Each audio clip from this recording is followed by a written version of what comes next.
Salut les amis, bienvenue dans le web de Néo avec mon ami Florent le Royaliste. Bonjour à vous. Et bien sûr, Laurent. Salut Laurent, tu vas bien? Oui, ça va, Néo. Ouais, ouais. Super. Bonjour, Donc, Florian. Florent, bonjour Laurent, Florian, Florent, c'est Florent, le Florent. Royaliste. On se connaît en plus, on se connaît bien. Oui, je t'avais fait venir à Metz où tu avais fait une conférence remarquée. Et j'avais dormi chez toi en plus. Voilà. Je m'en souviens très Ouais. bien. Et on l'avait fait dans un kebab parce qu'on avait été jetés de partout. Et c'est un kebab qui nous avait reçus. Ouais, alors, tu permets, Néo, juste un petit mot pour ça? Allez, vas-y, fais-toi plaisir. Il y a 7 ans, je suis venu à Metz et donc on devait faire une conférence dans un café. Il y a eu des pressions, c'était sur le pédosatanisme et la franc-maçonnerie. Et au dernier moment, c'est annulé. Donc, je crois que le serveur, enfin, pas le serveur, le propriétaire du bar nous avait dit qu'il avait reçu des pressions. Il nous l'avait dit très clairement. Mhm. Et donc, on s'est rabattu dans un kebab. Et on leur Voilà a vu le l'histoire. sujet, ils nous ont dit, il n'y a pas de souci, vous pouvez y aller. Voilà, il faut y aller. Donc, voilà, quoi, c'est tout. Voilà. Donc les amis, n'hésitez pas à partager, je suis en train de le faire avec mon autre téléphone pour mettre ce web live sur tous les réseaux parce que restez bien connectés parce que aujourd'hui on va discuter justement de Trump au sommet de Davos. Et puis on aura notre ami Florent Loyalis qui va nous parler un petit peu de la marche pour la vie et aussi, bien entendu, de la marche pour le roi qu'on a réalisé mercredi. Les Lorrains ont rendu un hommage à notre roi Louis XVI. Et puis bien sûr, le roi Glosy, hein, qui nous parlera, c'est lui qui le sait. De quoi je vais parler? Oui, bien sûr. Ah ben, de toute façon, on sait très bien que Laurent, il a toujours quelque chose à dire sur l'actualité. Exactement. Donc, je suis en train de partager les amis, je suis en train de partager sur les différents réseaux. Vous pouvez discuter ensemble, Florent et Laurent, en attendant. Ouais, non, Alors, en fait, oui, c'est que, enfin, moi, j'ai remarqué qu'il y a que dans le Grand Est, en fait, hein, donc à Metz, vous étiez vraiment actif et ça, il faut enfin, moi, je suis assez plus que d'accord même pour me faire le relais de toutes ces manifestations que vous organisez, parce que ça, c'est vraiment très bien. Donc voilà, c'est assez. Je ne sais pas sur quoi ça va déboucher, mais en tout cas, comme on dit, Dieu a besoin d'une minorité. Et je trouve que voilà, c'est vraiment très bien, quoi. D'ailleurs, c'est pas pour rien si maintenant il y a en plus cette émission hebdomadaire là qui vient se greffer avec Néo et voilà. Donc tout ça, ça va dans un bon sens. Ça va dans le sens c'est-à-dire qu'avant, on a eu l'impression qu'Internet était occupé par des gens, ce qu'on appelle des youtubeurs, enfin, bon, des gens qui servent à rien la plupart du temps parce qu'ils racontent, ils restent sur le fil de l'actualité et puis ils sont là pour se faire mousser. C'est ce qu'on a vu avec les agriculteurs devant l'Assemblée nationale. C'est des gens qui servent à rien, qui sont là pour essayer de ramasser quelque chose. Le monde est comme ça. Ce sont les odeurs du monde. Et là, maintenant, l'impression que j'ai, c'est véritablement l'impression que j'ai, le sentiment au plus profond, hein, c'est que moi, j'aspirais véritablement à trouver quelqu'un de catholique. Donc, j'espère que maintenant, avec Néo et puis avec Florent et puis d'autres, pourquoi pas, on arrive à déboucher sur quelque chose parce qu'il faut vraiment que la vérité, c'est-à-dire la vérité, la générosité, tout ce qui est catholique, s'impose, c'est vraiment le terme, s'impose euh, et, et éclipse véritablement tous ces gens qui ne servent à rien, si ce n'est qu'ils ne servent qu'eux-mêmes. et puis je pense que Metz, c'est une ville prédestinée, hein. On parle beaucoup de la Vendée, de la Bretagne, mais la Lorraine aura un rôle très Oui, important. Enfin, elle a déjà eu, hein, ne serait-ce qu'avec Sainte-Jeanne d'Arc. Et Metz, oui, c'est quand même la ville de la messe, hein, c'est phonétiquement, enfin la messe. Euh, et pas, il n'y a pas que cette analogie phonétique. Metz, en fait, c'est la ville de Saint-Croix-de-Gangue et qui mm-hmm. a conçu le chant messin qui a servi au pape Grégoire à faire le chant grégorien. Voilà. Donc, Metz, c'est vraiment la ville de la messe. D'ailleurs, il y a des communautés traditionnelles très ferventes qui s'étend de plus en plus. Hein. La messe traditionnelle a vraiment un très grand succès à Metz. Donc, Oui. je pense que c'est vraiment un centre névralgique. Bon, c'est un centre névralgique de la franc-maçonnerie, hein, malheureusement, mais c'est aussi un centre du combat, enfin, le combat religieux et politique. Avec Florent le Royaliste, hein, avec son équipe. Hein. Alors, nous, on n'est que d'humbles instruments, pas que nous. Il y a plein de gens qui nous rejoignent, etc. Il y a un élan, on est porté par un élan qui a lieu dans cette ville de Metz, oui. C'est une très ancienne cité gallo-romaine. On a réussi à déjouer les plans maçonniques de la ville de Metz. Hein. Ça a commencé avec les emboleuses qui ont fait un défilé de mode dans la cathédrale Saint-Étienne de Metz. Hein. Faut pas oublier que Metz, c'est aussi la ville de Saint-Clément, pas seulement Saint-Roland, de Saint-Clément, celui qui a chassé le reptile, qui a chassé le dragon. Donc, ils se sont permis de faire à Metz, dans la cathédrale, un défilé des handballeuses en tenue légère. Et nous, on a manifesté ça avec Cassandre. Et depuis, ils ont essayé de refaire venir des chanteurs, vraiment avec une musique profane, vraiment qui n'était pas du tout adaptée à la cathédrale de Metz. Et ben, le fait qu'on en parle et qu'on fasse des vidéos, ben, ils ont annulé. Et ils ont même essayé de faire venir Bilal Hassani à Metz, dans une ancienne église. Et ben, nous, on a protesté, on a prié le chapelet. Ben, ils ont réussi à annuler. C'est-à-dire que Bilal Hassani a annulé son déplacement à Metz. Bref. Et ça fait beaucoup de bruit. On en avait parlé sur le ouais, même Jacques Land en a parlé. Hein.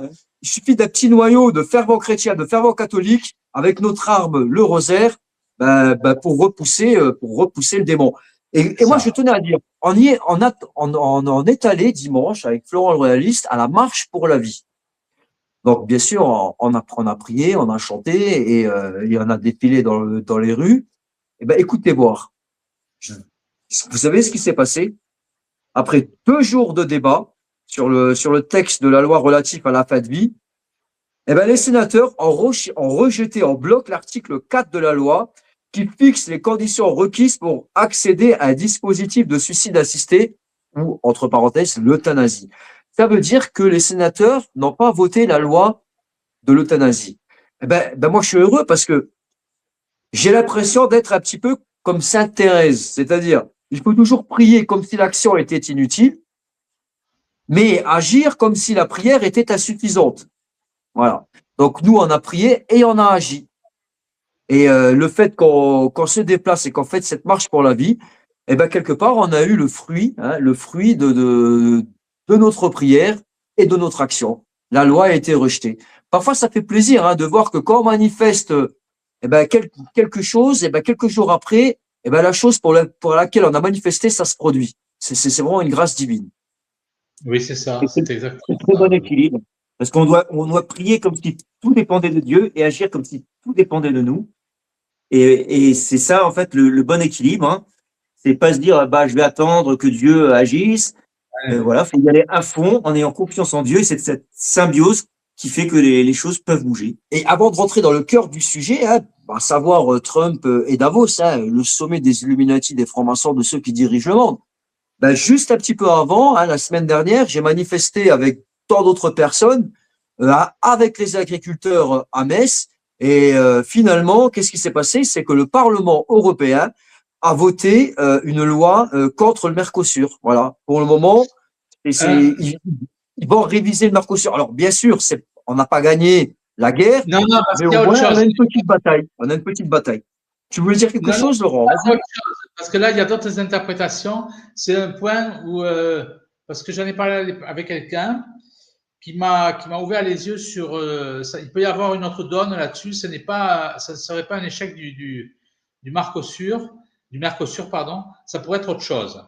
C'est-à-dire qu'en fait, pour dire les choses comme elles sont, il y a une partie qui s'oppose aux pays BRIC et ça serait un moyen donc de mettre sur le devant de la scène des pays comme le Paraguay, l'Argentine et un autre pays sud-américain dans une balance qui, en fait, on est dans un axe sud-américano-sioniste qui s'opposerait à, je dirais, donc ce combat, cette contre-mesure contre le dollar. Donc, ça peut être aussi ça. Et parce qu'ils ont demandé une juridiction donc c'est pas un tribunal, c'est la Cour internationale de justice par rapport à ça. Donc, il faut être assez méfiant par rapport à ce sujet. Donc, moi, je ne Alors, sais la pas Cour plus. internationale de justice que tu dis, voilà, j'ai vraiment les mots. Le Parlement européen a voté la suspension de l'accord avec le Mercosur. Alors, c'est une victoire d'étape, mais c'est une petite victoire quand même. Je te dis ce que l'article dit, hein. Le Parlement européen vient de voter la saisie de la Cour de justice de l'Union européenne avec une suspension provisoire du Mercosur. Voilà, c'est ça. Et aussi, Léo, important, je sur le thème, je ne sais pas comment tu veux orienter ça, comment tu veux orienter l'émission, mais juste une parenthèse sur l'euthanasie, si tu permets. Il y a ici en Allemagne, parce que j'habite en Allemagne, pour ceux qui ne le savent pas, ça fait 5 ans, il y a dans le plus grand journal, ou le plus grand hebdomadaire d'Allemagne, le Spiegel, qui tirait à l'époque, je parle à l'époque, il y a plus de 20 c'est ans. quoi? C'est le Spiegel, t'as dit? Le journal, c'est le Spiegel? Qui tirait, bon, c'est l'équivalent en italien de Espresso, par exemple, qui tirait à 5 millions d'exemplaires. Donc, véritablement, c'est la référence. Voilà. Et ils ont fait un article assez, enfin, c'est presque un dossier sur, donc, bien entendu, ils plébiscitent, hein, font la publicité de l'euthanasie. Et maintenant, ça va dans le sens, c'est-à-dire qu'au début, on exposait l'euthanasie il y a 20 ans en France en disant, voilà, c'est pour les gens qui sont de maladies incurables, sans préciser que les gens sont pour l'euthanasie, mais quand ils sont malades, ils le sont beaucoup moins. C'est-à-dire que on ne trouve même pas la majorité des gens, une fois qu'ils sont en phase terminale, c'est une minorité de gens qui est pour l'euthanasie. Il faut savoir qu'aux Pays-Bas, par exemple, que je connais très bien, il y a les personnes âgées se promènent autour du cou avec une petite affichette qu'on ne voit pas, mais qu'ils ont sur eux, disant que voilà, s'ils tombent dans les pommes, comme on dit, qu'ils ne soient pas euthanasiés. Il y a véritablement donc une peur énorme. Et ici, donc en Allemagne, il y a des salons, comme il y a des salons de l'étudiant, qui existent pour l'euthanasie. Donc, il parlait du cas d'une personne qui avait lu, donc il présentait la chose comme ça, hein, c'est-à-dire le type qui n'était pas du tout un abruti, qui avait lu plus de 1000 livres, qui avait un doctorat, etc., etc. Enfin, le gars parfait, on va dire, hein, qui avait tout sauf Dieu. Et donc, il avait choisi, donc, parce qu'il en avait marre de vivre, donc, et il avait choisi de mourir. Et il était parti en Allemagne. C'était un Suisse qui était parti en Allemagne, autant que je me souvienne, pour aller se faire euthanasier. Et je sais que mon prêtre, le prêtre de la tradition que je fréquente, était allé parler à un jeune en Allemagne qui voulait donc se faire euthanasier, parce que il y a des histoires de déprime, etc. Il ne faut pas grand-chose, hein, c'est comme ça maintenant. Et il avait réussi à infléchir, c'est-à-dire que voilà, que ce jeune ne se fasse pas euthanasier. Mais Et maintenant, il y a ça. tu te rends compte? C'était un jeune parce que moi, tu sais, je discute parfois avec des gens autour de moi. Et il n'avait pas 40 ans. Il n'avait pas 40 ans. C'est ce qui existe en Belgique. On peut se faire euthanasier aussi. Mais alors, on ne précise pas que le miracle existe. On ne précise pas qu'il y a, puisque bon, voilà, que il y a une autre thérapie qui peut exister. Bien entendu, on se garde bien de tout ça. S'il y a des gens qui veulent une information sur ça, je fais une parenthèse très intéressante. Il y a une dame une fois qui m'avait raconté que son mari en Belgique, donc voilà, parce qu'il y avait l'histoire de l'euthanasie, qui était infirmière. Son mari était en phase 4 phase terminale de leucémie. Et donc, ici en Allemagne, il faut savoir que contre le cancer, en France, on ne trouve pas. En Suisse, il faut avoir comment on appelle ça en français? En allemand, on appelle ça Rezept. C'est une ordonnance, voilà. Pour trouver ça, c'est ce qu'on appelle la B17. Ici, il y a des médecins en Allemagne qui sont des oncologues. C'est une vitamine, la B17, voilà. Voilà. Et s'il y a des gens qui sont intéressés par ça, qui me contactent. Et donc, je ferai le lien. Voilà. S'ils sont intéressés, je sais qu'il y a des entreprises ici en Allemagne qui produisent la B17 qu'on trouve nulle part ailleurs par rapport au Ok. cancer. Voilà, la parenthèse, elle est fermée. En tout cas, voilà, nous, on a de la chance en France, du fait qu'on ait manifesté, qu'on ait prié. Ils ont rejeté l'article par rapport à l'aide à mourir. Donc, entre parenthèses, l'euthanasie. Et c'est une bonne chose, parce qu'il ne faut pas s'imaginer que c'est que des personnes âgées en phase terminale qui se font euthanasier, parce qu'il y a déjà la loi Leonetti qui permet justement d'abréger les souffrances et d'accompagner la personne vers la mort. Non, la loi de l'euthanasie, comme je l'ai expliqué avec mon ami Éric Mercier, infirmier urgentiste, et la vidéo, elle est, les amis, elle est sur YouTube, vous pouvez la voir. C'est la boîte de Pandore. Une fois qu'on a ouvert la boîte de Pandore, n'importe qui, au lieu de se suicider, demande à mourir et puis c'est tout. C'est presque 20% des cas de mortalité actuellement au Canada. Alors, on ferme la parenthèse et puis 20% des et on cas. peut maintenant, et on peut maintenant parler un petit peu de cette actualité. Donc, le sommet Théo, à Davos. une chose. Il faut avoir une pensée pour Vincent Lambert quand même. Oui, c'est vrai, c'est vrai. C'était l'année dernière cette personne paraplégique qui s'est fait donc euthanasier, hein, voilà, contre son gré. Malgré lui, malgré sa famille. Et c'est là où on voyait le mensonge, parce qu'on disait que l'euthanasie, c'est pour les personnes en fin de vie. Lui, il n'était pas en fin de vie, il communiquait avec ses yeux, ça allait de mieux en mieux, et on lui a coupé la nourriture d'une manière On l'a barbare. assassiné. On C'est un assassinat. On a même empêché, parce qu'il y avait un pays, je ne sais plus lequel, je ne sais pas, mais ce n'était pas un pays musulman, qui avait proposé à la famille de prendre, de le prendre pour le soigner, enfin pour le soigner, pour qu'il ne soit pas euthanasié, mais à confirmer pour le pays. Mais en tout cas, l'hôpital a tout fait. On voyait l'effort de toutes les loges qui étaient derrière, bien entendu, parce qu'il Bien fallait sûr, absolument. c'est un projet qui a été déjà préparé de longue date en loge. Voilà, la franc-maçonnerie. C'est eux qui dirigent la France, on le sait. Mais justement, je tiens maintenant justement à parler de ce qu'il y a eu à Davos. Donc le discours de Trump qui s'est permis de critiquer l'Europe et en plus il a parlé un petit peu de l'escrologie, hein, donc écologie, escrologie et en parlant un petit peu des eaux-éoliennes en disant que le plus grand fabricant d'eau éolienne c'est la Chine, mais la Chine sur son territoire elle en a pas une.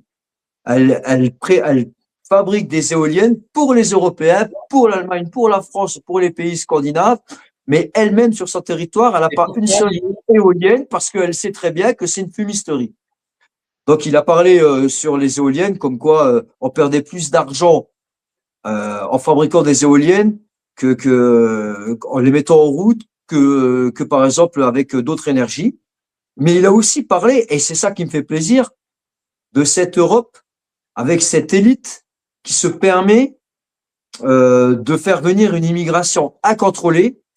Et Trump, donc, il a bien tapé sur les élites européennes en leur disant que c'était des traîtres et qu'il ne reconnaissait plus la France ou alors d'autres pays d'Europe tels que l'Angleterre parce que c'était des pays qui avaient tellement subi l'immigration que une immigration incontrôlée, attention, hein, je précise, hein, que c'est des pays qu'il ne reconnaît plus. Voilà. Et même le cardinal Sarah l'a dénoncé. Hein. C'est pas une histoire de C'est pas racisme. seulement Trump. Le cardinal Sarah dénonce l'immigration dans les Voilà. pays européens. Donc c'est bien, on va dire qu'il a remis les pendules à l'heure.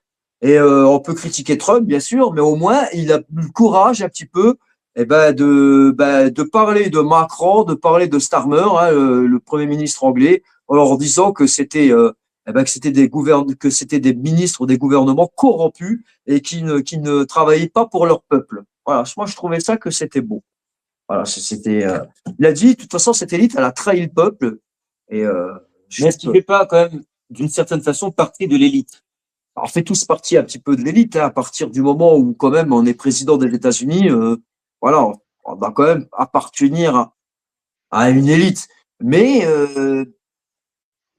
dans cette élite-là, il y a quelques vérités qui sont dites, et ces vérités-là, elles sont bonnes à prendre. Parce que c'est vrai, ce qu'il raconte, c'est vrai.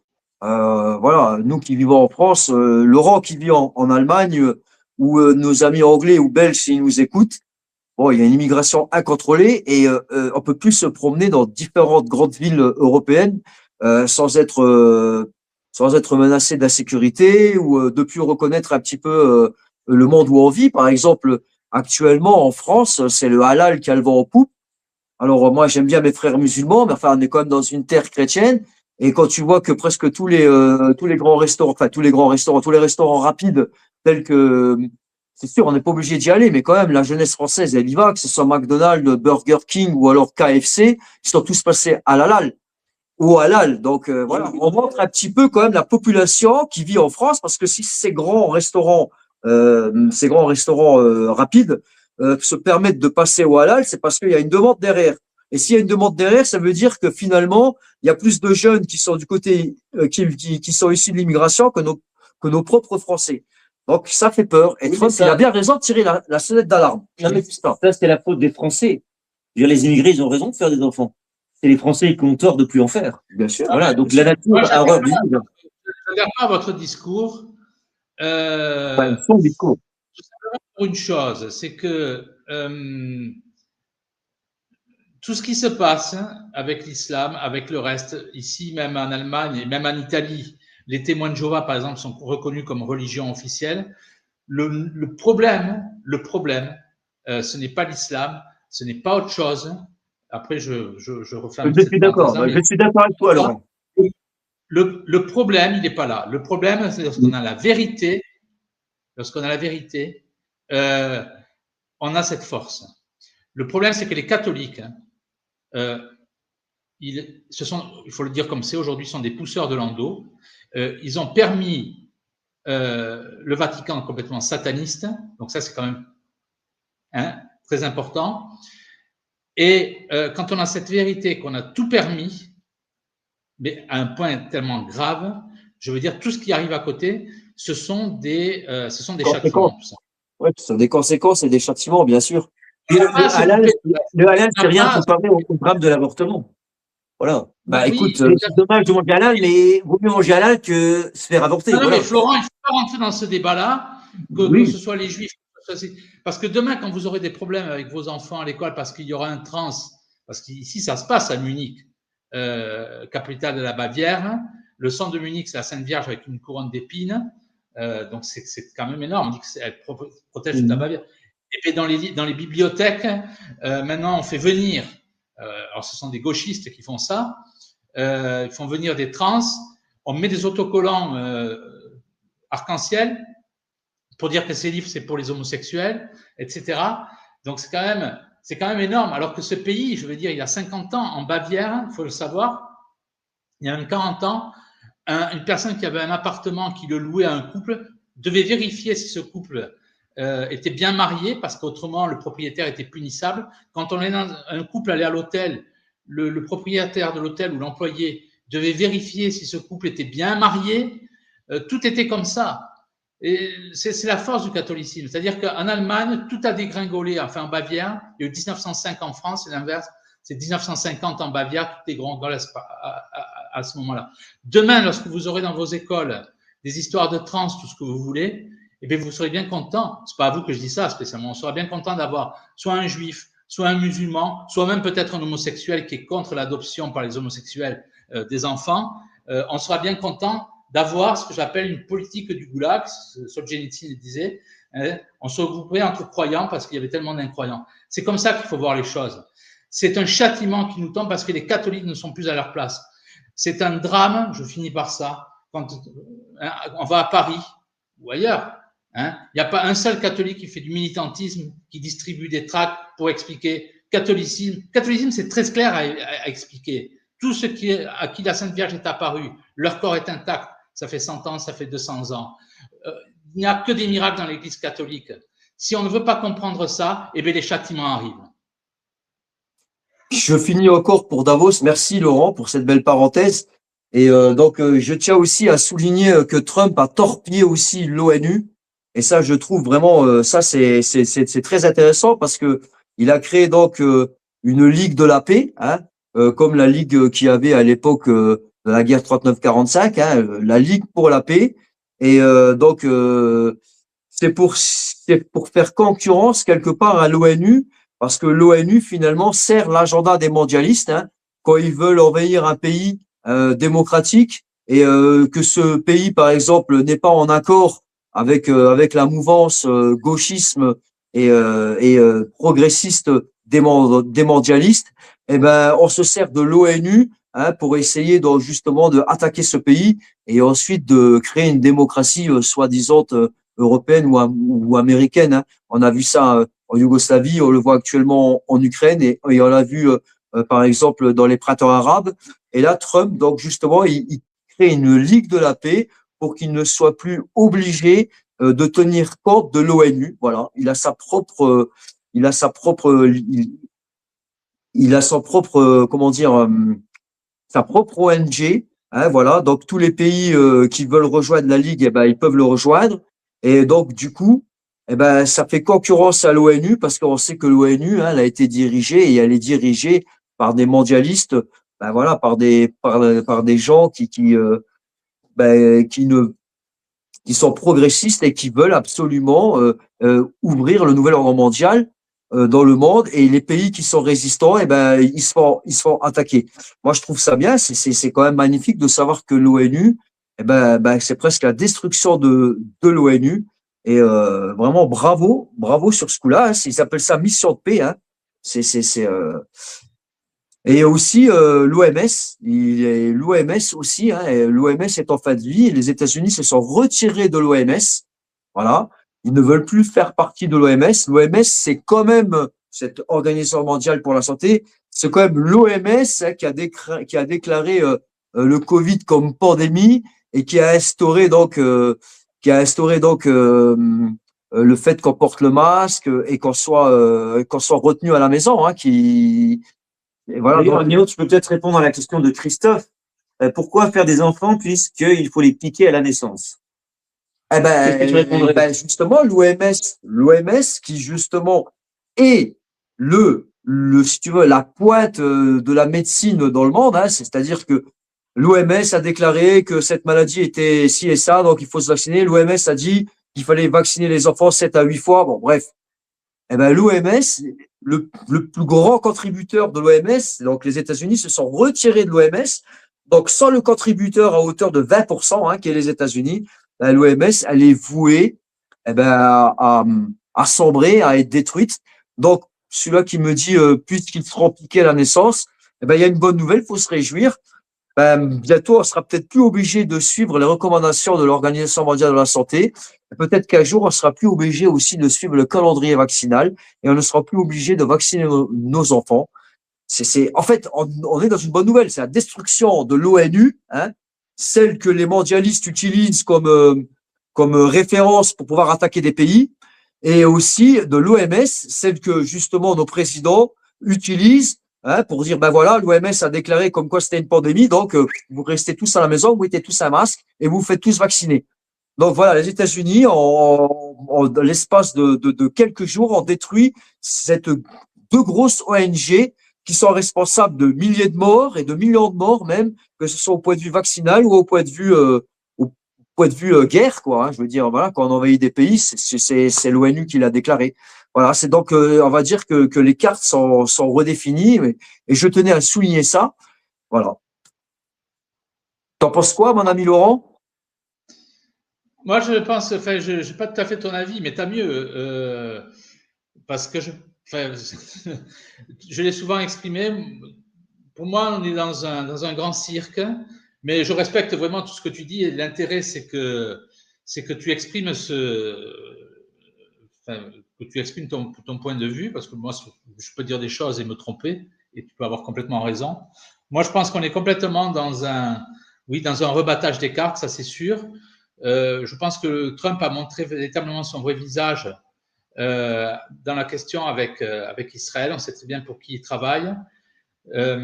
Après, je pense qu'en fait, au niveau de la santé, juste pour parler de ça très rapidement, il a un double langage. C'est-à-dire que au début, il disait que voilà, il était contre Bill Gates. Après, il a reçu Bill Gates à la Maison Blanche et il a mis en avant son ministre de la Santé, donc Robert Kennedy, qui C'est pas lui rien quand même.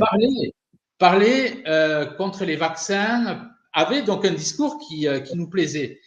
Et lorsque j'ai traduit Jolie Magaldi, donc qui devait, chaque fois je le dis, devenir grand maître du Grand Orient d'Italie en 2015 et qui a révélé le plus gros secret de la franc-maçonnerie qui restait secret pendant 150 ans, c'est-à-dire les superloges, que même les plus hauts grades de la franc-maçonnerie ignorent. Il a dit, chez Trump, on retrouve dans les superloges, il faut savoir que même Berlusconi qui voulait rentrer dans les superloges, ça lui a été refusé. Parce que c'est tellement élitiste. Mais en fait, je pense que Berlusconi, il avait une orientation qui déplaisait parce qu'il était tourné vers la Russie. On le voit aujourd'hui avec Mélanie. Il était tourné aussi avec la Libye de Kadhafi. Donc, ça déplaisait quand même. Parce que ces gens-là. Il avait une chapelle dédicacée à Notre-Dame dans sa grande villa. Et finalement, il œuvrait quand même pour le bien, malgré que il faisait croire qu'il faisait partie de la loge P2 et qu'il était c'était quand même quelqu'un, moi je trouve, franchement, j'aurais voulu avoir un président comme Berlusconi en France. Voilà. Mais il y a des mais ça, c'est les médias de gauche qui racontent ça. Mais bon, c'est la parenthèse pour Berlusconi. De quoi les histoires sexuelles qu'il avait, c'est ça? Oui, les histoires sexuelles, mais c'est surtout la gauche qui ça, c'est intéressant. C'est vrai, c'est vrai quand même. C'est vrai que c'est quand même assez amoureux. Non, mais attendez, je veux finir sur ce point, parce qu'après, il y a quand même pareil, il n'est pas très clair sur ces histoires. Non, mais il faut quand même dire ce qui est. Il a quand même pas, je veux dire, fait des chasses à cours avec des gamins de 5-6 ans qu'il a violés. Oui. Ça, on n'a jamais parlé de ça avec lui. Voilà. Parce il ne vivait pas d'adrénochrome et tout. C'est exactement mon analyse. Hein. C'est qu'ils sont quand même pas blancs comme neige. Non, mais celui qui est blanc comme neige, c'est notre Seigneur. Voilà. Non, mais il faisait quand même des orgies avec des jeunes femmes. C'est un péché. Mais qu'est-ce que t'en les soirées bunga bunga. Mais c'est la gauche qui racontait ça. Parce que c'est vrai. Mais écoute, je suis italien. C'était le seul moyen que la gauche avait pour faire du tort à Berlusconi. Parce que quand t'as quelqu'un qui travaille trop bien pour le pays et qui essaie de redresser les comptes et de faire tourner l'économie et qui essaye de faire qu'on continue à lire la Bible dans les écoles italiennes ou alors à faire le presepio, c'est-à-dire le presepio, c'est les crèches et tout ça. Écoute, la gauche, elle devient folle, il faut bien qu'elle trouve quelque chose. Et la seule trouche qu'elle a trouvée, c'est que Berlusconi, il a un sex appeal. Des soirées, des parties. On appelle ça des soirées bunga bunga, mais bon, le truc, c'est pas Trump.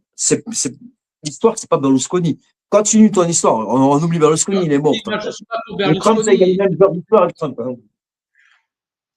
Donc, moi, je suis pas du tout pour Berlusconi. Ce que je dis, c'est que il a quand même pas, il était obsédé sexuel, etc. Mussolini, c'était la même chose. Mais quand on regardait quand même sur la place de Rome, moi, j'ai une vie de moine, hein, donc, et il faut l'abstinence, etc. Parce qu'autrement, comme disait la Sainte Vierge, voilà, les péchés de chair sont des péchés mortels. Ce sont même les péchés qui mènent le plus d'âmes en enfer, et ce sont les plus pardonnables. Donc là-dessus, il faut être clair, c'est immoral. Mais ce que je constate chez Berlusconi, qui était un mafieux énorme, c'est que comme Mussolini, qui était aussi franc-maçon, Mussolini, ce qu'il faut ajouter, comme les généraux qui ont fait la marche sur Rome, la marche des chemises noires, ce qu'il faut constater, c'est que Mussolini, alors on parle de choses, il y a une très belle histoire avec Claretta, qui était sa maîtresse préférée, et on dit qu'il n'aurait eu jamais eu de relation avec elle, et c'est cette Claretta, ça c'est quand même énorme, qui, quand elle a vu qu'on lui avait tendu un piège, s'est précipitée dans les bras de Mussolini pour mourir des mêmes balles que lui. Et Mussolini, ce qu'il faut savoir, c'est que les Italiens voyaient une lumière donc dans le palais, et c'était Mussolini qui travaillait pour l'Italie. Il faut savoir que Mussolini a beaucoup aimé les femmes, ça c'est un tort effectivement, mais il n'a jamais gardé un sou pour lui. Il a toujours donné son argent pour les enfants qu'il avait eus avec les différentes femmes. Donc il y a un point de morale chez ces grands hommes, parce que je considère que ce sont des grands hommes, même s'ils avaient été pécheurs, bien entendu. Mais c'est ce que je retrouve chez Berlusconi. D'ailleurs, Berlusconi avait dit, qu'on le veuille ou non, Mussolini n'était pas un criminel. Voilà ce que je constate chez ces gens. Et on avait vu ça avec le général Franco, plus jeune général de Rome. Ils n'ont pas fait de persécution raciale. Ils n'ont pas fait de persécution raciale. Après, c'est des pêcheurs et c'est des hommes qui aiment sûrement les femmes. Voilà, c'est vrai. Mais bon, il faut constater entre les femmes et les enfants, il y a quand même une différence. Voilà. Oui, c'est que le général Franco, quand il a vu qu'il y avait la Thaïlande qui existait, avait envoyé un de ses ministres là-bas, un de ses proches en tout cas, et il avait dit, donc en revenant de Thaïlande, donc au général Franco, hein, que j'aime particulièrement, il lui avait dit on y retrouve tout le parterre politique en Thaïlande. Et voilà. Et Berlusconi, je pense que c'était l'exception. Bien entendu, je suis complètement d'accord avec Florent, mais il faut savoir qu'à un certain niveau, et justement, c'est assez intéressant parce que ça me permet de faire une bifurcation, à un certain niveau,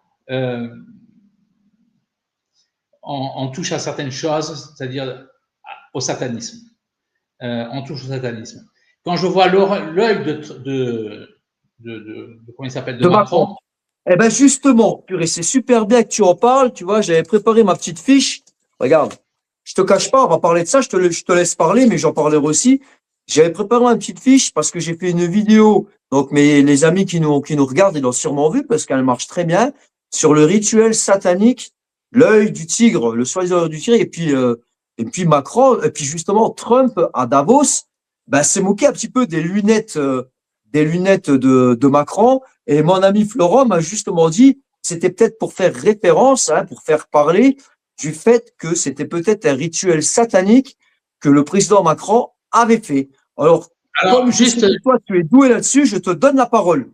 Non, alors juste, je ferme une parenthèse parce que j'avais pas fini sur l'histoire de Trump. Eh bien, on a vu qu'il a joué un double jeu sur l'histoire de la santé. Il a mis en avant son ministre de la Santé, c'est-à-dire Robert Kennedy, dont Magali dit qu'il appartient aussi aux superloges comme le général Flynn. Moi, je donne les références. Après, les gens, ils en font ce qu'ils en veulent. Voilà. C'est-à-dire qu'il a mis les bonnes paroles donc contre les vaccins.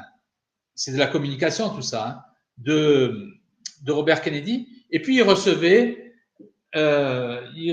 Gates à la Maison-Blanche. Il a aussi donc tous ces gens qui travaillent sur la nanotechnologie, tout ça. Donc, il y a vraiment un double langage. Pour moi, comme ça. Après, voilà. Ok, mais bien sûr, mais c'est ça, parce que le problème, c'est qu'on est toujours. Pour l'histoire de l'œil, ce qui me semble intéressant, c'est là où je voulais en venir, c'est que, alors peut-être que moi je me trompe, mais c'est assez intéressant parce que c'est pas le seul. On retrouve aux États-Unis un certain Mike Huckabee qui est j'avais vu ça, donc le gouverneur de l'Arkansas qui a le même problème d'œil, et puis d'autres personnes. Et à l'époque, sur Profide Catholica, sur mon site Profide Catholica, j'avais développé l'histoire de la maladie de Kourou, qui est une maladie qui est complètement incurable, qui s'adresse aux gens qui sont cannibales. Oui, c'est-à-dire qu'ils prennent de l'adrénochrome, du sang humain, du sang d'enfant. Connaissant ce genre de milieu, je me permets de poser la question, quels sont les dégâts de la maladie de Kourou? K-U-R-U. Voilà, et j'ai terminé. Problème d'œil. Et donc, justement, Trump en a fait référence, hein, en disant qu'il porte des lunettes de soleil et qu'il a voulu faire le malin avec lui et que finalement, il lui a imposé des droits par rapport à des pharmaceutiques, hein, par rapport à des médicaments, et qu'il a dit surtout, non, ne le dis pas aux Français que tu veux augmenter les médicaments et tout. Bon, bref. Ce qu'on peut voir, c'est que moi, j'ai fait une vidéo. C'est vrai que c'est pas le seul à avoir des liaisons au niveau de l'œil, et que même en interrogeant, par exemple, l'intelligence artificielle, en l'occurrence, celle que j'ai utilisée, c'est celle qu'on a tous sur notre téléphone. Hein, comment elle s'appelle là? Ça m'échappe. ChatGPT. En lui demandant c'est quoi l'œil du tigre, c'est quoi les rituels de l'œil dans la franc-maçonnerie. Eh ben, figure-toi que ChatGPT a tout développé, a tout raconté. Donc, on va dire que c'est de notoriété publique, hein, parce que ChatGPT, lui, qu'est-ce qu'il fait? Ben, pour aller chercher les informations, ben, il les cherche dans le web, hein, il le cherche sur Internet. L'ordinateur, hein, l'intelligence artificielle m'a tout déballé et je l'ai fait en direct sur YouTube. Donc voilà, donc on a affaire vraiment à une élite maçonnique, hein, qui ne se cache pas. Léo, cette histoire d'œil, ça peut être quoi? Qu'est-ce qui peut être derrière? Alors, moi, je le dis haut et fort, hein, je le dis, c'est tout simplement un sacrifice de son œil pour pouvoir acquérir une connaissance intérieure, parce que si tu caches ton œil, c'est un œil c'est juste un œil, c'est pas les deux yeux. Un œil, eh ben, l'œil t'est redonné, mais spirituellement, ça veut dire que tu peux voir les choses cachées et tu peux acquérir une vision cachée des choses. Voilà, c'est une sorte de pacte que tu fais avec le démon ou avec les sciences obscures. C'est ce que ChatGPT traduit. Hein. Je vous invite à regarder la vidéo. Le rituel satanique de l'œil, hein, c'est sur YouTube, c'est sur NeoSalva. Vous verrez Macron avec l'œil noir. Et vous verrez aussi d'autres célébrités, dont des hommes politiques connus et des célébrités. Et Jean-Marie Le Pen. Alors Jean-Marie Le Pen, lui, ça n'a rien à voir. Lui, il a vraiment, Je pose la question. il était vraiment le pauvre, il était vraiment borne. Lui, il a vraiment eu un accident où il a eu vraiment, ça n'a rien à voir. Il était borne pour tout le temps. Il n'avait pas une marque à l'œil. Il s'est pas fait mal à l'œil exprès pour pouvoir montrer, voilà. Et Vous tu savez vois que ce que je veux dire, ça n'a rien à voir. vous savez que l'antéchrist sera borgne, sera borgne. Qui? L'antéchrist. Ah L'antéchrist ben sera oui, borgne. c'est les musulmans qui disent ça. Ils disent que ça, Ah ben, il n'aura qu'un œil. C'est ce que, J'ai alors, traduit, non, j'ai traduit, les j'ai musulmans, traduit mon livre qui s'appelle L'Antéchrist et les Juifs de l'abbé Franz Spirago, donc ça date d'il y a 100 ans, et il dit exactement la même chose. en tout cas, tous ceux qui souffrent de cannibalisme, là, je vois qu'il y a, je crois que c'est Oiseau Labri, qui dit oui, le cannibalisme, voilà, donne des problèmes à l'œil. Après, tu peux aussi te faire toi-même mal à l'œil, te faire un sacrifice pour une offrande à un dieu avec un X, hein, avec des dieux ou des démons. Bref, je vous invite à regarder cette vidéo. En tout cas, Trump s'est moqué de Macron avec ses lunettes, juste pour pour qu'on prête attention, voilà, pour qu'on fasse de nos propres recherches, voilà. En tout cas, je voulais aussi en discuter avec mon ami Florent le Royaliste, parce que je sais que pour parler un petit peu d'autre chose, pour arrêter avec ce qui s'est passé à Davos, mercredi, donc il y a 2 jours, notre Florent, donc Florent alias Florent le Royaliste, a organisé une marche pour le roi, et je vais lui donner la parole. Voilà, qu'est-ce qui t'a motivé? Pourquoi vouloir faire cette marche à Metz pour notre défunt Louis XVI? Alors, bah, le 21 janvier, c'est une date très importante, une date très triste, hein, puisqu'on a décapité le roi, mais en fait, on a décapité la nation. On a porté atteinte à la notion d'autorité, hein, pour faire cette république égalitariste. Et bon, on a vu dans quel abîme elle nous amène, hein, cette république égalitariste où l'égalité est factice, puisqu'en fait, les vrais dirigeants sont dans l'ombre des loges et font croire que c'est le peuple qui a le pouvoir, hein, ce qui est une utopie totale, parce que le peuple, c'est la foule, en fait. On a tous des avis divergents, etc. Donc, il n'y a pas une entité cohérente qui s'appelle le peuple et qui pourrait avoir de l'autorité. Ça, c'est faux. L'autorité, c'est Dieu. C'est lui qui nous donne ses commandements, qui nous donne sa loi. Donc, le 21 janvier, c'est vraiment le jour fatidique où l'autorité de Dieu a été bafouée, a été combattue pour faire croire à l'homme que c'est lui qui avait l'autorité, hein, ce qui est une vaste blague. Sa propre liberté. Voilà. En fait, l'autorité est détenue par les loges qui sont la face émergée de la République. Voilà. Donc, c'est vraiment la date de rupture. En plus, j'ai vu que c'était moi le caméraman quelque part, hein, et tu as fait un discours vraiment, on va dire que tu as pris le taureau par les cornes, tu as vraiment dit la vérité dans ce discours, mais tu n'as pas eu t'as pas eu peur des conséquences de ce discours que tu as fait. Je vous invite, mes amis, à regarder donc les Lorrains rendent hommage au roi Louis XVI. Tu as fait un discours tonitruant sur la République, vraiment. Après, je pense que des fois, il faut jouer son va-tout, hein. On est dans un temps de combat. Il y a les forces du mal, il y a la vérité qui a une puissance extraordinaire. Et il faut y aller sans trop se poser de questions, parce que après, ce dont il faut avoir le plus peur, c'est le jugement de Dieu. Hein, il nous a donné la vie. Ah ben, qu'est-ce que tu en as fait de ta vie? Ah ben, j'ai consommé, je suis allé au cinéma, je me suis diverti, j'ai essayé de pas trop voir les choses. Oui, c'est un peu comme de raser la parabole des talents. Voilà. Et puis, notre vie, de toute façon, en plus, elle est courte, hein, notre vie. Hein, ce qui nous attend, c'est la vie éternelle, voilà. Donc, qu'est-ce que vous ferez sur votre lit de mort? Vous direz, bah voilà, j'ai serré les fesses, j'ai essayé de pas trop avoir d'ennui, ou tant pis, j'ai dit la vérité. Et moi, ce que j'observe, c'est que on est quand même dans le combat, toi aussi, on fait beaucoup de manifestations publiques, on y va, etc. Des gens nous disent, oh, vous êtes fous, faut pas faire ça, machin, voilà.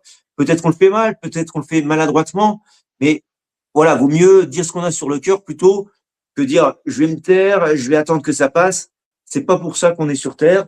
Dieu, il nous dit, voilà, on va essayer d'agir au mieux, on est pécheurs, on fait pas les trucs, des fois on dit des choses qui blessent, on est un peu à côté de la plaque, mais c'est pas grave, on le dit avec notre cœur et on demande à Dieu de nous protéger. Quand même, Dieu nous protège, on le voit. C'est vrai que nous, quand on a fait virer Bilal Hassani, on avait peur, parce qu'on était sur tous les médias. On était 6 ou 7 et il y avait des compagnies CRS qui étaient voilà, et on disait, oh, on va porter plainte, il y a des dépôts de plainte, etc. Ça va chauffer pour vous, tout ça. Donc on n'en menait pas large non plus. On disait, oula, qu'est-ce qui va se passer? Bon, bah, Dieu merci, il s'est rien passé de grave pour nous, voilà. C'est pas le cas de tout le monde, hein. Notre amie Cassandre, elle a été complètement, enfin, ils ont sorti le bazooka, ils l'ont viré de leur poste, voilà, elle a perdu tout, voilà, c'était complètement faux, là. Donc, les risques sont bien là, etc., hein. Mais notre ami Cassandre continue le combat, et voilà, malgré les risques qui sont là, ils sont réels, il faut y aller et se dire, bah, on fait confiance à notre Seigneur. Mais pourquoi toi, parce que tu sais, moi, je discute parfois avec des amis internautes et aussi avec des amis que je côtoie la journée, hein, et ils me disent, ouais, je t'ai vu en vidéo, là, toi et ton roi, c'est fini la monarchie, on lui a coupé la tête, on veut pas d'un autre roi et tout. Mais pourquoi, et après je te donnerai la parole, Laurent, mais pourquoi tu t'y attends à ce que la monarchie puisse revenir? Pourquoi tu aimes tant un roi? Pourquoi tu voudrais le retour d'un roi? Voilà, ça c'est le. En fait, la monarchie, c'est pas à moi qui dois expliquer ça. Oui, mais en fait, la monarchie, c'est simplement l'image de la famille.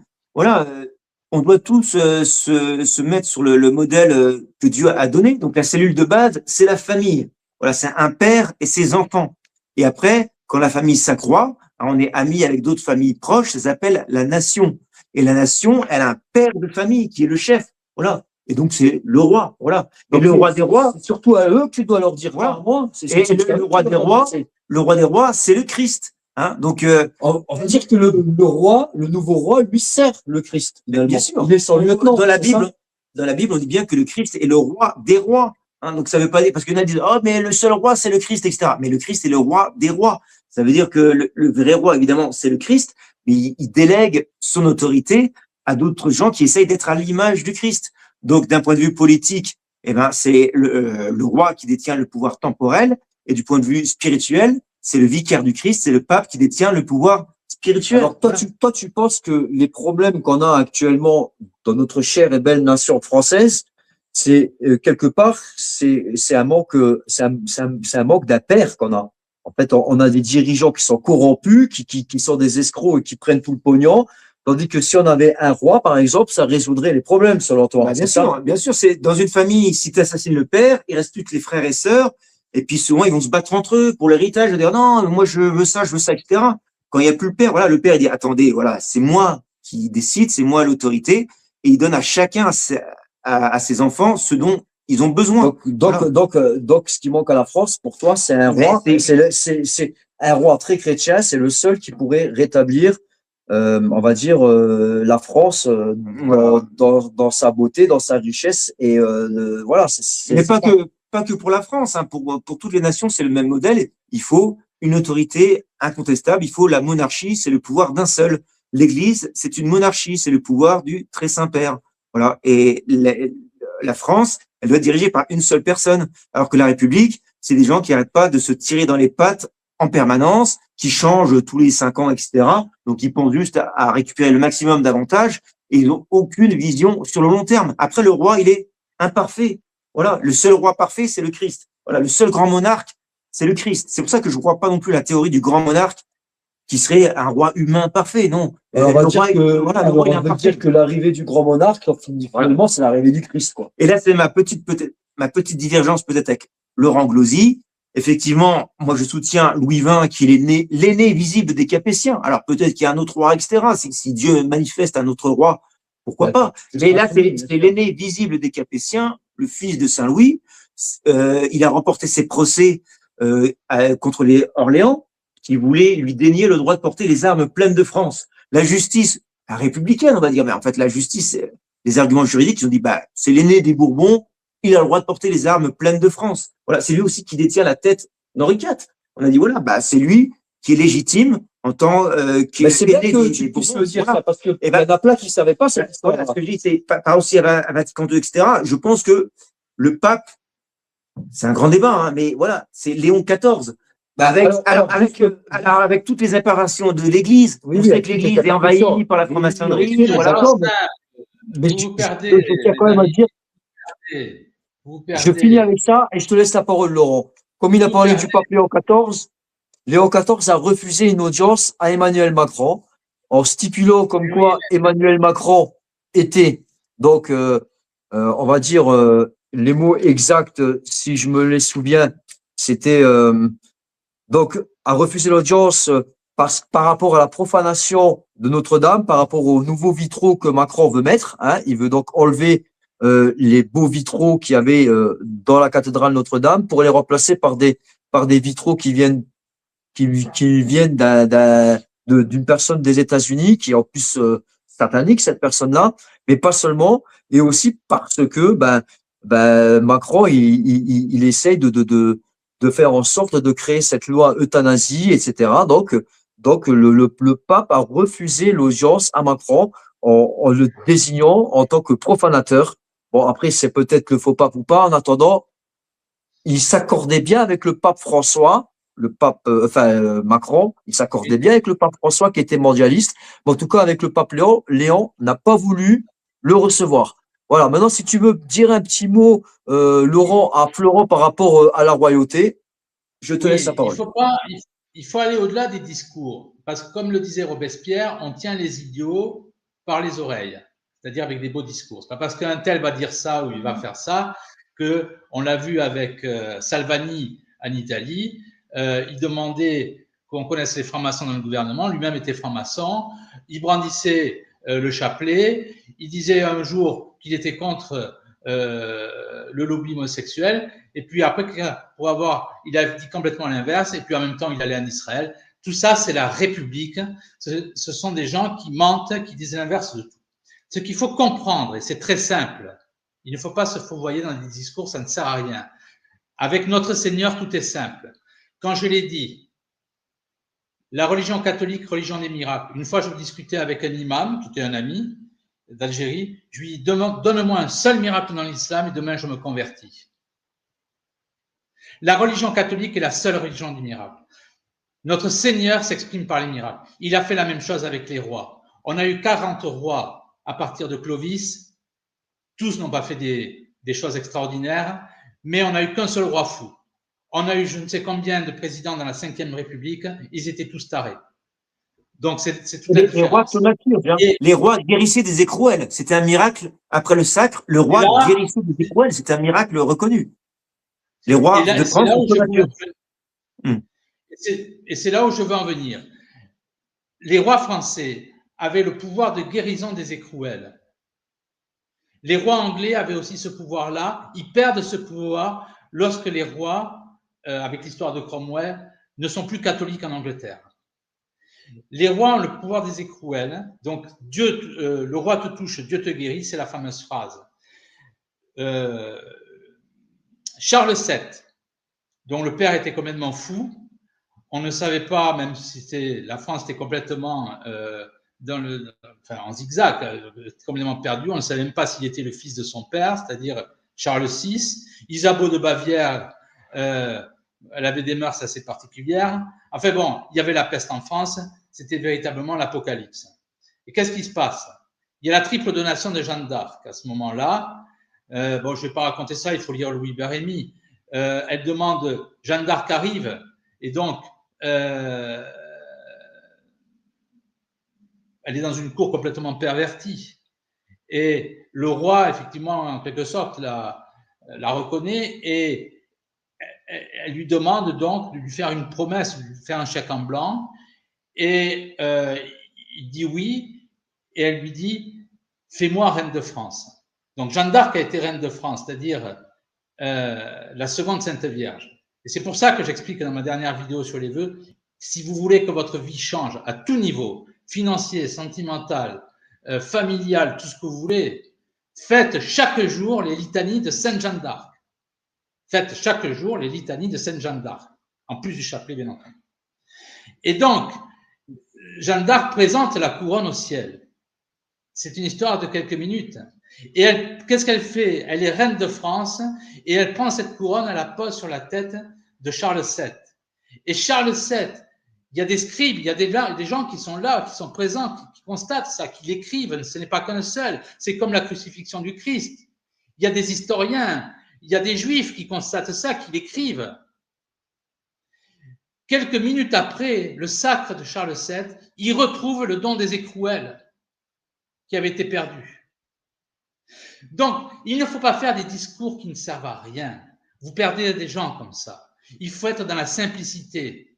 Lorsque vous parlez de l'islam avec un musulman, il va vous balayer parce qu'il connaît très bien ça, il connaît très bien sa religion, et puis il est spirituel. Il y a des musulmans spirituels, il y a des juifs spirituels. Donc, il ne faut pas se prendre, je ne dis pas ça par rapport à qui que ce soit, mais il ne faut pas se prendre pour quelqu'un de supérieur ou quoi au caisse. Mais il faut raisonner avec notre force. C'est les miracles. C'est les miracles. On n'a pas besoin de discuter 36 000 heures. Point final. Religion catholique, religion des miracles. On a Sainte Rita, on a ouvert son cercueil 3 fois ces 60 dernières années. Elle est décédée, enfin, elle est rentrée au ciel, on va dire, il y a 6 siècles. Son corps est parfaitement intact. Ça ne se passe que dans l'Église catholique. Les musulmans disent, pourquoi je parle des musulmans? Parce que j'ai la moitié de ma famille qui est musulmane et j'ai beaucoup d'affection pour les musulmans. Mais donc je connais. Ils disent on a la même chose, mais ils ne font que le dire. Nous on le prouve, on le montre. C'est ça un miracle. Il ne faut pas le cacher, il faut le montrer. Et tous ceux à qui la Sainte Vierge est apparue ont leur corps intact. Ça ne se passe que dans l'Église catholique. Et Dieu a montré, parce que Dieu n'est pas ingrat, a montré qu'il y avait une lignée qui était légitime avec ce miracle des écrouelles. C'est très simple. C'est très simple. Donc, les rois de France étaient bien les lieutenants du Christ. Il ne faut pas aller plus loin, autrement on s'y perd. Mais d'ailleurs, petite parenthèse, Charles X a guéri des écrouelles, ce qui montre que Charles X était un monarque légitime, parce qu'il y avait toute la thèse survivantiste avec Louis XVII, qui, si les survivantistes avaient raison, eh bien, Charles X ne serait pas légitime. Eh bien, Charles X a guéri des écrouelles. Ça, je ne sais pas pour Charles X. Là-dessus, je dis oui, mais je ne sais pas. Je sais que Louis XVI, qu'on avait accusé d'être dans la franc-maçonnerie, peut-être malgré lui ou que sais-je, enfin ça c'est encore un débat, avait le pouvoir de guérison des écrouelles. Oui, bah bien sûr, puisqu'il a été sacré à Reims. Hein. Après, peut-être que Louis XVIII ne l'avait pas, puisqu'il n'a pas été sacré. Mais c'était quand même un roi légitime, mais à qui il manquait quand même une chose importante, c'est le sacre. Bon voilà les amis, je crois qu'on a fait le tour un petit peu de l'actualité. On a parlé de Trump et de Davos, on a parlé de la commémoration du roi, on a parlé de la marche pour la vie où je salue mon ami Jésus Génie jaune, hein, ce personnage qui ressemble, enfin qui s'habille comme Jésus-Christ et qui porte sa croix. Je salue mon ami Éric Mercier, l'infirmier, à qui j'ai fait une belle vidéo où il expliquait justement les dangers de la loi de l'euthanasie. Et puis voilà, j'ai mon ami Florent le Royaliste avec qui j'ai participé mercredi à la marche pour le roi. Et voilà, donc on a un petit peu fait le tour. On peut peut-être terminer par l'Angélus, puisqu'il est 19h. On peut faire l'Angélus avec notre ami Laurent. Laurent, ça te dit de faire l'Angélus? Mais vas-y. Alors, au nom du Père et du Fils et du Saint-Esprit, l'ange du Seigneur fit l'annonce à Marie. Elle a conçu du Saint-Esprit. Je vous salue Marie, pleine de grâce. Le Seigneur est avec vous. Vous êtes bénie entre toutes les femmes et Jésus, le fruit de vos entrailles, est béni. Sainte Marie, Mère de Dieu, priez pour nous pauvres pécheurs, maintenant et à l'heure de notre mort, ainsi soit-il. Je suis la servante du Seigneur. Qu'il me soit fait selon votre parole. Je vous salue Marie, pleine de grâce. Le Seigneur est avec vous. Vous êtes bénie entre toutes les femmes et Jésus, le fruit de vos entrailles, est béni. Sainte Marie, Mère de Dieu, priez pour nous pauvres pécheurs, maintenant et à l'heure de notre mort, ainsi soit-il. Et le Verbe s'est fait chair. Et il a habité parmi nous. Je vous salue Marie, pleine de grâce. Le Seigneur est avec vous. Vous êtes bénie entre toutes les femmes et Jésus, le fruit de vos entrailles, est béni. Sainte Marie, Mère de Dieu, priez pour nous pauvres pécheurs, maintenant et à l'heure de notre mort, ainsi soit-il. Priez pour nous, Sainte Mère de Dieu. afin que nous soyons rendus dignes des promesses de notre Seigneur Jésus-Christ. Prions. Que votre grâce, Dieu notre Père, se répande dans nos cœurs par le message de l'ange qui nous a fait connaître l'incarnation de votre Fils bien-aimé. Conduisez-nous par sa croix et par sa passion jusqu'à la gloire de la résurrection par le même Jésus-Christ notre Seigneur. Ainsi soit-il. Gloria Patri et Filii et Spiritus Sancti. Amen. Voilà les amis, on était donc en direct avec Néo Salva, Laurent Glosy et comme invité d'honneur Florent le Royaliste. On vous donne rendez-vous pour un prochain web de Néo en live avec Laurent Glosy. Alors Laurent, je t'ai volé un petit peu la vedette cette soirée. Non, moi je partage amplement. Je suis très content que Florian soit là et je le dis en toute sincérité. À 3, c'est mieux qu'à 2 même. Ben oui, pas forcément nous qui sommes croyants. 3, c'est la Trinité. Hein. Voilà. Ah oui, tu vois. Voilà, il est venu me rendre visite aujourd'hui, donc je lui ai dit, écoute, tu es venu vers 17h, autant rester avec moi, tu as peut-être quelque chose à dire, hein, d'autant plus que cette semaine, c'était une semaine avec des tas de choses, hein, voilà, marche pour la vie, marche pour le roi, sommet de Davos, Laurent Glosy, bon bref. Si tu veux rajouter un petit truc, je te laisse rajouter un petit truc, mais je te laisse 2-3 minutes et après basta. Non, j'ai rien d'autre à ajouter. Les gens qui, en tout cas, moi, je suis super content, voilà, de faire cette émission-là. Je trouve qu'elle est vraiment très bien. Et j'ai vraiment je pense que ça va bouger des choses. Voilà.